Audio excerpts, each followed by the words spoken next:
è bravo, è molto bravo Diana, sa tenere la partita. Però lui è molto bravo.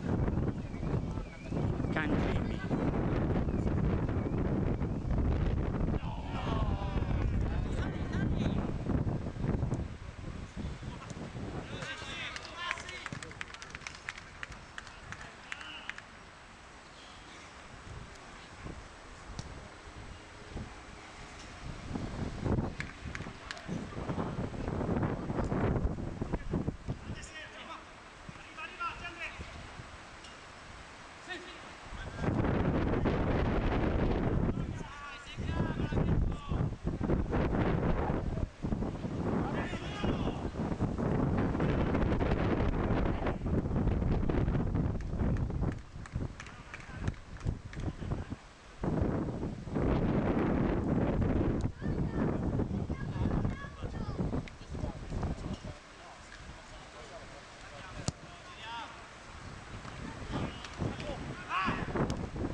Beh, è molto piacevole vedere che vi stringete la mano. Allora, urlerò io, urlate anche voi perché il vento sarà un problema. Allora, partiamo da Angelo. Angelo, oggi la capitaneria non è mai come oggi. Non siete riusciti a entrare in partita? No, assolutamente.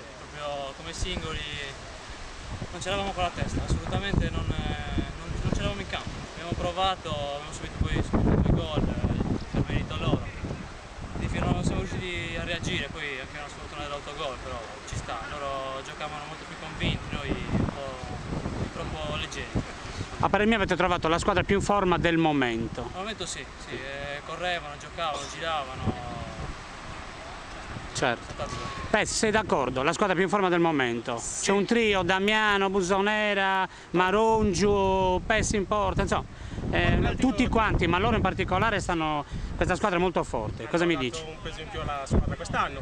Finalmente ci giochiamo la finale. Posso dire che siamo stati squadra nel vero senso della parola, perché oltre che sugli individuali, appunto Damiano, il trio Busonera, Busonera, Marongiu, ma abbiamo girato per difesa, anche le sostituzioni sono state in grado di...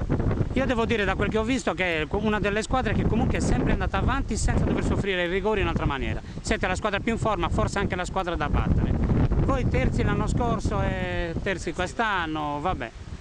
Rimandiamo l'anno prossimo. Beh, quello ci rimane. Un in bocca al lupo allora. D'accordo, vi faccio tanti complimenti.